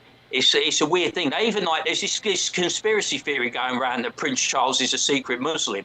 He's like the head of the Church of England, but he really does not have any love for Christianity. He really does love the Islamic faith. He's very much more comfortable being around people from that faith and that community. And Prince Charles has just started to like is the olive branch has come out for Harry, isn't it? He's bringing him back into the fold, and they're having private phone conversations, and it's irking off William, who's going to be the next king of the country. Makes me think that there is some kind of self-sabotage. You know what I mean? Charles is probably the type of guy. He's that turkey vote for Christmas guy. You know, I think he wants an end to the monarchy. He doesn't like the institution. It's just that he was born into it. If you asked him and he had a choice, he would probably say, I would vote to have a republic and scrap the monarchy. He seems that type of guy that his mother wants him to, his late mother wants him to protect the institution, and he just throw it in the bin because he's been a terrible king, king. Yeah, I think that you're 100% right. And didn't he knight Sadiq Khan, that mayor of London? Didn't he just recently knighted him? Yeah, Sadiq Khan is now, and which is totally weird, right? Because Sadiq Khan is anti-monarchy. He wants a republic. And he's spoken out against the monarchy many times. He's spoken out against the House of Lords and peerages. But the first time he was offered a peerage, he took it. Imagine it, someone who spent their whole life hating the monarchy and hating peerages. You'd think he'd be like the Beatles and say, no, it's not for us. We won't take it. We think it's an outdated institution and we want no part of it. But he was the first one, because he gets to be called Sir Sadiq Khan. Every time you address him, it's like, you know, Ben Kingsley's very hot on this. Yeah. Ben Kingsley wants you to address him as Sir Ben Kingsley. Yeah, he's a nut. He takes the Sir as his first name. His first name's not Ben. That's his middle name. His first name's Sir. He's very hot on that. And he's like, what type of person is that? See, me, I don't believe in the honour system. I truly believe it's an outdated institution. We're not going around slaying dragons anymore. We're not doing the Crusades. There's no one that needs to be called Sir in this country. You know what I mean? It's just complete wash. It's rubbish. No, you're 100% right, and you know, I'll be very interested to see what happens going forward, and also, you know, trying to reconcile these two things together. You know, on Thursday, I think we might try to get Juan, the host, or host Juan. I always say his name backwards, and you on the stream, and we'll talk English only. We'll talk about everything English. You know, because I think it's important that, especially in America, like you said, you guys are like 10 years ahead of us. And so if we can see what's going on with you guys, we can kind of maybe see what's going to happen to us and try to make the adjustments in order to try to get around it. I think America's got a shot, really, because you've got kind of that rebel streak in you. I think the English have become pretty compliant. You know what I mean? They've been beaten down. They're like a dog that's been beaten down. They take it, they eat it. Even the people like me. Like, you know, there's some of them in my rank that are like, it's a fait accompli. You know what I mean? They've lost all fight. They've lost all hope. But I think what I was saying with you, like you were saying about Texas, it surprises me because I hear about these Texans. Don't tread on me. We're real badass. We're tough guys. You know, we're stand-up guys. You know what I mean? Well, if you're letting the Indians run all over your community, then you're not, because they'll take over. Like the Somalis are taking over in Minnesota, or where's the other one? Or the Muslims are taking over in Michigan. These people are playing for keeps. They're serious fucking people, and they're died in the war in their faith. One thing you can say about them, these Islamists are hardcore Islamists. They will die for their faith. So you're going to have to be just as not extreme, but you're going to have to be just as hard in the ground about it. You know what I mean? Well, they will take over your community because they breed like locusts. You know, they're fucking they're all over the place. Well, you bring up a really good point, John. Go on. I was going to say that's a big problem in all first world nations, is that we've been conditioned to not breed and reproduce, and we're going to get subjugated by cultures that do. Unfortunately, it's going to be. I keep telling people it's sad. You see so many, 30-something, 40-something-year-old women that have no kids, and it's all in the name of feminism and women's rights. And I tell women, you guys better start producing, because if not, we're gonna get subjugated by a culture that does not believe in any of that shit. Right, right, right. No, I completely agree with you on that one. The other thing to consider is that we are paying for this. I think that's the primary thing that most people don't consider, especially the people on the left. We are paying to import these people to do this. We're supporting it artificially. This is not a natural thing. It's not gonna support itself once that artificial support is removed, and then it's going to fall to shambles, to chaos. And so we really have to. I think about all the time. How do we get back? How do we change our life? And I don't think we can go back. What annoys me is like religious institutions like the Catholic Church as well. Total betrayal of that faith. Yeah. They basically and where they're situated, like in Rome, total betrayal. They're letting Catholic Church be reconsecrated and turned into mosques. It's a disgrace that's happening in Italy. You know what I mean? So what I was saying to you, what they do with over here, it's like you're letting a people and a faith completely take over the people and the faith of that country. Whether you agree with that faith or you don't, it's neither here nor there. But you're actually like changing fundamentally what the country is, what the regions are of that country, and it's an absolute disgrace. And every institution has got their hand, they've got their hand in the pocket, taking the money and just like turning a blind eye. And it's a fucking disgrace, really. Church of England's the same in this country. It's not a church anymore. It's just a non-profit. You know what I mean? So I fucking just handing out money like it's confetti. Yeah. No, I agree. We got Nicodemus the Great in the chat. He says it's ugly and broke to get a woman to reproduce. Yeah, he's just too ugly and broke. Smug Absolutist says, "Oh, is that you too, bro? I get it, bruv." It's true. It's the focal point of the first world or the Western societies has been set so high that they don't reproduce. Meanwhile, we funnel money to the tax from the taxpayers to the third world country, who all they do is reproduce because they have such a low standard when it comes to their living standards. And so, how can that not destroy our living standards? And so, I think about how do we get back? How do we change it? I said, like, we can't go back. The only thing that we can do is to focus on our own life, to make ourselves excited, and then try to excite the people around us, and try to make our own little pocket. Hillbilly Harry says young people won't start having kids again until they are comfortable and they see a future for themselves. They don't see that now, and I completely agree with you. They've artificially set the price of the lifestyle so high. And the quality is so low that it's not possible. And they've all this bullshit. Everything they preach is bullshit. From John, my experience, or James, I just want to quickly chime in. From my experience in England, I think what's happening is the people that think like me and look like me are leaving the big cities, and they're going to the small towns and villages, and they're going with like-minded people and just trying to make a small little piece of England for their own, with like-minded people that look like them, politically they're like them.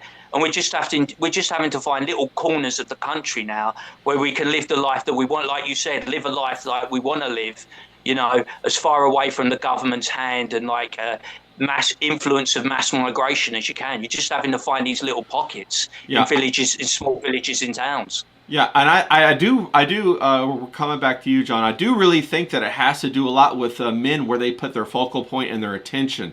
I think men need to be, pre-selecting women to be mothers that fit in their life. It's so easy to go after the hot chick, to go after the big tits, the nice ass, and they're really accentuating that, and they're really the big eyelashes and all that bullshit that we hate. But I think men have to step back and they have to say, no. I want to give my relationship to the good mother. I want to give my relationship to the woman who's going to be a nurturer, somebody who's going to raise the children, who's going to make the children's lives better through cooking, through taking care of them. I don't want her going out there and trying to do another job and all this kind of bullshit. That's utterly bullshit in the first place. The most important thing is the family. John, is that how you see it? Well, yeah, definitely. It goes back to what we were saying earlier, though. Women are more motivated by emotions, right? Like, they're emotion driven. Not all, obviously, but most. We've been feminized as Western nations, to where now men are also starting to be more emotion driven. That's why we have all this migration because people are like, oh, what, you don't care about the brown people? We got to send them more money. They need money because they're all starving. Look at the, you remember all the old commercials about the Ethiopian kids and the Oh yeah, eyes flying around their face. Yeah. That's like an emotional pull to get people to send money to some NGO that maybe 10% gets to the actual people they're supposed to be helping. But yeah, it's unless we can kind of take back our country with logical thinkers versus emotional people, I don't see it changing. And well, I think it really starts. I think it really starts with the men's sexual gaze. Men cannot be these boys anymore that run after anything with a nice, pretty face and a nice ass, and they have a terrible. I love that. Well, it's true, James. We have to reshape it. Women aren't going to do it. It's up to men. Men have to reshape it, and we have to change the attention that we give. We have to give our attention to the type of women that we want to raise in our society, and that we want to make the society strong. And those are going to be the mothers that are going to raise the children for the next generation. That's what we can do. We're not going to vote our way out of it. We're not going to. All of that's bullshit. We have to change our focus. To change the culture. We have to change our focus. The culture and the state of mind of the people. We're not going to change shit. Yeah. We have to change our focus, and so I think that's a big component of it. I know. Hey, bro, I love a good pair of tits and nice ass. I agree. As much as the next guy. Yeah. But I need my fix of blonde bimbos made out of plastic. I mean, don't deny me this. Do not deny me when I kiss a woman it tastes like cement with a lip filler. Do not deny me this. Oh, bro. Have you kissed some women with lip fillers? Have you done that? Yeah, and big fake boobs, yeah. Yeah, I can't, bro. I cannot stand fake boobs, bro. Like, the one that gets me right, because like my forehead is starting to wrinkle pretty bad. It's like I'm getting frowned up. Is when you see a woman that she gets the duck face. So it's kind of like. Yeah. I've never kissed. And the forehead. And the forehead is just like no wrinkles whatsoever. It's just a weird thing to look at. And you know the thing that he's always posted, was it Royce? Remember he posted that, was it Bucolic or Bucolic, Yeah.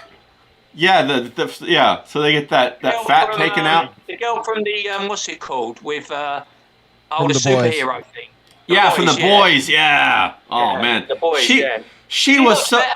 She looked better before. She was such a cute girl. She was beautiful, bro. Now she looks like a monster, and I guess it's gonna match her insides. I don't know, but why wouldn't you just stay the all-American girl next door? That's bro. That's what every man dreams of. You can't improve on that. There is someone, isn't there? They have this in Hollywood. They kind of got this outside influence where everyone has to look the same. It's like they're a factory doll, aren't they? They're a Barbie just on the conveyor belt. Yeah. It's like everyone has to be look the fucking same.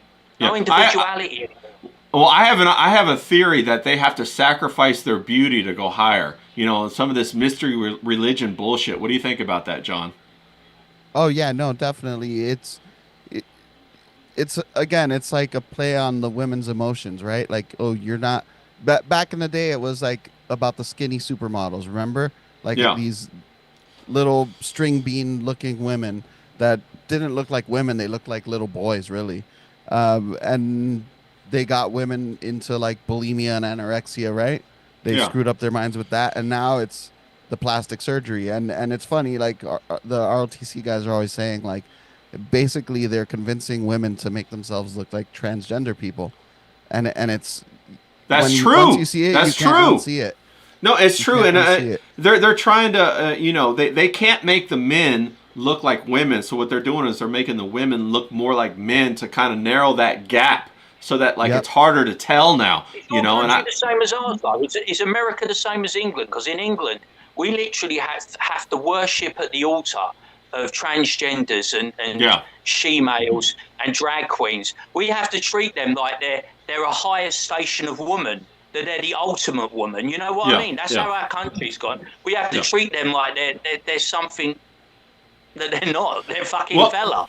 Well, we were going in that path for a while, and then it seems like everyone just got fed up with it with the 24 election, Yeah. It seemed like we kind of rejected that. So I hope that sticks around. I'm not hopeful that it will. I'm hopeful, but I'm not optimistic that it will, because I feel like Trump is just ruining any chance that we have of really changing anything. 'Cause Yeah, that's we're been gonna a get a big bunch of Democrats disappointment. next. Yeah, it's been a big disappointment. We got Hillbilly Harry. He says heroin chic used to be 90s hot, though. Bro, I can't agree more. But that's a lot different than Ozempic. You know, Ozempic eats away Yeah. their fat. You know, at least when you're on heroin, you keep the fat in your face. You know, you can get thick again or whatever. So, throughout the 70s, Carrie says Twiggy and the boyish-looking models were the thing. Well, that's true. They did a lot of gender bending in the 70s, if you remember. You got and then into the 80s with the hair Even the bands and all 80s with that. the glam metal. Yeah, the glam metal and all that. That was all on purpose. Yeah, androgynous. Yeah, all of that was on purpose. After the Beatles landed, it was a full court press, social engineering through the music industry and then entertainment to try to shape culture. From then on, it's been full on press. You know, you got Tavistock, you got all those guys doing it, and you know Harry we Styles is another one. Harry Styles is another gender bender type. You know what I mean? Yeah. All the men now. When I see the men, you know, going to premieres and they're all dressed in women's skirts and fucking dresses and stuff like that, and makeup. It's all fucking puffy. It's crap. Yeah. And so we got to have like we got to have a backlash against that. We got to go for the All-American or basically the girl next door. We don't need a 10. We don't need. Get yourself a tracksuit, go to the football and beat some people up. That'll turn you around. Yeah. Smug Absoluta says, hit the like and hit the subscribe. I completely agree with you on that one. Now, we're coming up to the top of the hour. It's the second hour. Now, we're going to check in with these guys, get their final thoughts. But I just wanted to say, I am going to have to private this stream for about 24 hours so I can edit it out. So women, it's going to take... Don't panic. The women in the chat. I will be back. Yeah. You will get to purr on me later. Don't worry. But we'll edit that out so I don't get a strike or get my channel nuked because of that move right there. James, controlling the masculine gaze. You know, I know we want the hot birds, but maybe we get one that's not as hot, but she can cook. But they got to be in shape still. They got to be in shape, right? They can't be fat. When we were younger. And when we had the whole world ahead of ourselves and we were optimistic, we went for the race car, didn't we? We wanted an F1 car. Now, maybe, I'm not saying you go for an old banger, but, you know, get something that's reliable, dependable, and it's got a bit of poke under the bonnet. You know what I mean? That's what you want, you know.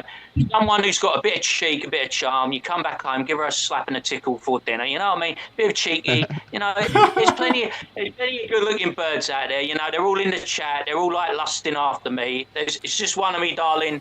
You know, if I could chop myself up and spread myself around for you, I would, but I can't. There's just one of me. But just find them. Just get out there. You know, if you're single, get out there and, you know, get out in the real world. Like, don't do that online stuff. That online stuff shit. Get out there in the real world. Like, meet people in bars, in clubs, wherever you go. I don't know, bowling, whatever you fucking do for a pastime in America. No. Get out there. You want that physical touch. You want to feel some raw emotions. Get out there, get after it, and hopefully you have more luck than I do, because I just can't keep hold of them. It's terrible. Now, I've always said that I do believe that inside of every woman there's a special type of beauty that, you know, each woman has in her own that a man can appreciate, and that's kind of what I'm talking about to look for. John, what are your closing thoughts? Well, I agree with what you guys are saying. I think we need to look at more than just physical attractiveness for sure.